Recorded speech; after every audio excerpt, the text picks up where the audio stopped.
Bienvenue sur Wapala, votre mag 100% Watersports. Au programme cette semaine, l'hiver est terminé et la saison des grosses vagues avec l'occasion de faire le point sur les nominations de la compétition de surf la plus barrée du moment, le Billabong XXL Awards.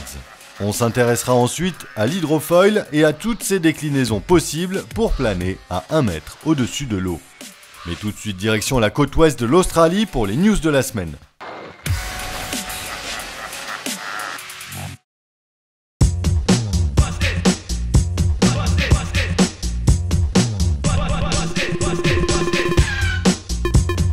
Bells Beach, le mythique spot australien, accueille cette semaine la deuxième étape du Tour Pro de Surf ASP. A noter la présence de Monsieur Kelly Slater et du Français Jérémy Flores, bien remis de sa blessure. En attendant les résultats des phases finales dans notre prochain mag, c'est l'occasion de vous montrer les plus belles images des séries qualificatives.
On embarque tout de suite à bord d'une planche à hydrofoil, le point sur toutes ses déclinaisons possibles pour planer à 1 mètre au-dessus de l'eau.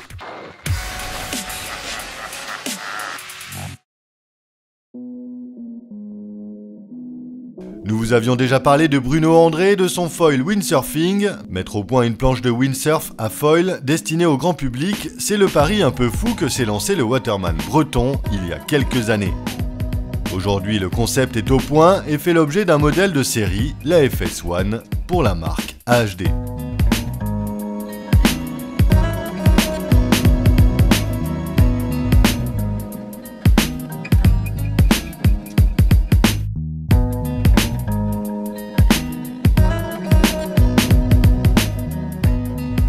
Le foil a toujours suscité l'excitation des glisseurs de tout poil. On le retrouve en dériveur avec le Mott International qui dépoussière complètement le bon vieux 420 de papa. Dans sa version course au large, on a l'hydroptère qui titille le kite et le windsurf dans la chasse au record de vitesse. En septembre 2009, l'équipage d'Alain Thébault pulvérise le record du monde de l'époque avec un run à 51,36 nœuds. Le foil s'est aussi fait une place sous la carène des kitesurf pour jouer dans les vents très légers.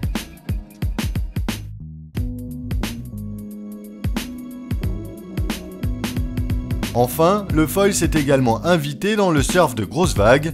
L'air d'Hamilton l'utilise régulièrement pour attaquer la fameuse Jaws à Hawaï, un peu comme si dévaler une vague de 10 à 15 mètres ne lui suffisait pas. Pour avoir sa dose d'adrénaline, l'air a besoin de surfer à 1 mètre au-dessus de l'eau. Le concept de l'hydrofoil permet aux marins d'abandonner le principe d'Archimède en quittant le monde aquatique pour rejoindre celui des oiseaux. Une fois au-dessus des flots, les planches ou les flotteurs ne sont plus freinés par l'eau, l'accélération est alors sans limite.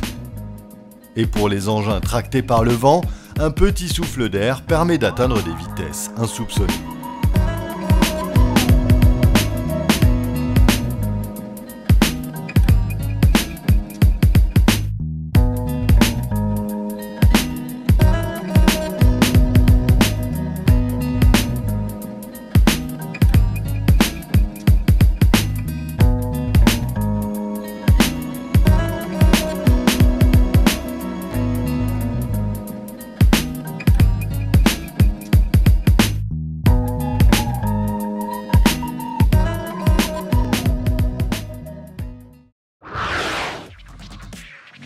La saison des grosses vagues est terminée, l'occasion de faire le point sur les nominations pour la plus dingue des compétitions de surf.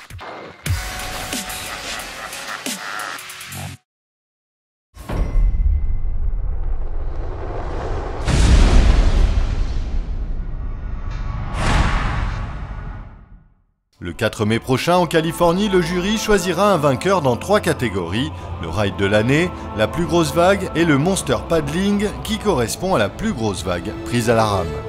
Nous avons donc décidé de vous dévoiler les images des nominés sur les 3 catégories au fur et à mesure de ce mois d'avril. On commence donc cette semaine avec la catégorie reine, le ride de l'année.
On a gardé le meilleur pour la fin avec cette vague monstrueuse de Nathan Fletcher, shootée à Tiopo, à Tahiti, et qui a déjà fait la couverture de 8 magazines spécialisés. C'est sans aucun doute le ride de l'année.